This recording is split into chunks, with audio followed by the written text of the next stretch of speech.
bonjour amis photographes, bienvenue sur la chaîne La Pause Benoît. Aujourd'hui, c'est la photographie du défi.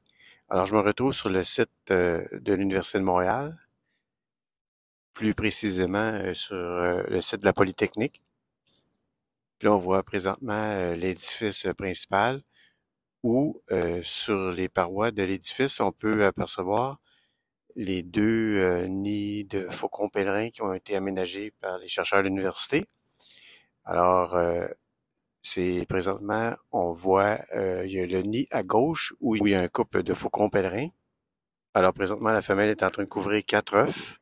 Alors le mâle, lui, vient éventuellement nourrir les oisillons ou peut-être aussi la nourriture pour la femelle. Alors aujourd'hui, je vais essayer de les photographier pour, comme je disais auparavant, pour le défi. La photographier en vol. J'ai réussi à la photographier sur la corniche, mais évidemment, avec ma 400 mm qui est l'équivalent 600 sur APS-C. Je me rapproche quand même un peu, mais je suis quand même un peu trop loin. Alors j'espère de la prendre en plein vol. Mais en attendant, j'ai réussi à photographier une marmotte. Alors peut-être que ça va être la photo du défi du mois. Des fois, il y a des heureux hasards comme ça. Si jamais je réussis pas à photographier le faucon pèlerin, ben, je prendrai la marmotte comme image. Alors, je vais rester stand-by pendant un certain temps. On va se croiser les doigts. Bon, finalement, j'ai regardé sur le site de YouTube de la chaîne de Faucon, Université de Montréal. Puis là, c'est le mâle qui est en train de couver pas mal toute la journée. C'est Ève qu'on aperçoit sur la corniche. Elle est revenue. Alors, j'espère que je vais pouvoir la photographier en vol. Pour l'instant, elle fait son toilettage. Donc, c'est à suivre.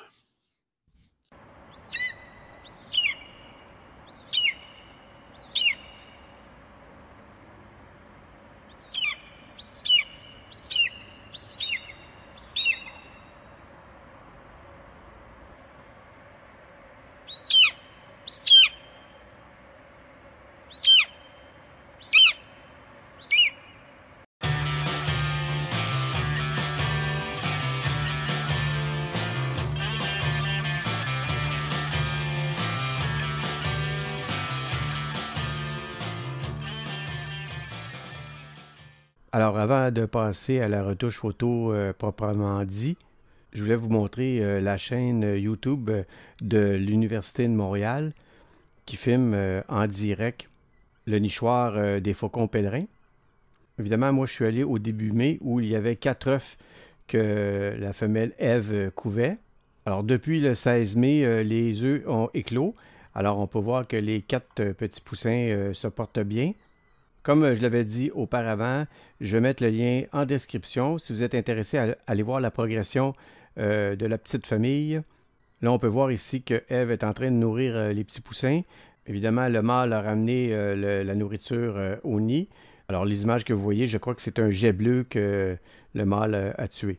Vous avez toujours les informations avec la date, l'heure, la température et la vitesse du vent, puis les heures de repas des petits poussins. Pour faire un résumé, l'année dernière, il y avait eu également 4 œufs, dont 2 qui n'avaient pas éclos et les 2 poussins n'ont pas survécu. Alors, on espère que cette année, ça va bien fonctionner. Alors, sans plus tarder, on va aller dans le logiciel de post-production pour faire la retouche photo de Ève en plein vol.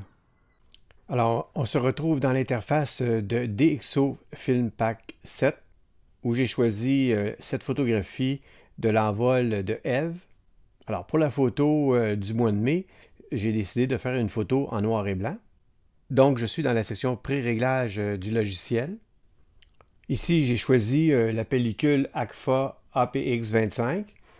Maintenant, je vais personnaliser la photo. Ici, je vais enlever complètement le grain. On va jouer avec les ombres un tout petit peu, les tons moyens, les hautes lumières, l'exposition. On joue un petit peu avec les noirs. On va recadrer la photo en conservant évidemment la qualité de l'image. On va jouer un petit peu avec les contrastes fins, les micro-contrastes. dans les tons moyens et dans les ombres. Alors voilà la retouche que je ferai pour la photo du mois de mai pour le défi une photo par mois pendant 12 mois.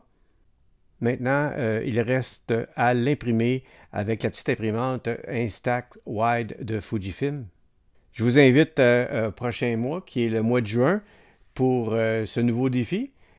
Si vous n'êtes pas déjà abonné, je vous invite à le faire, à mettre un petit pouce bleu, à laisser un commentaire, ça fait toujours plaisir. Alors, je vous remercie, on se dit à la prochaine.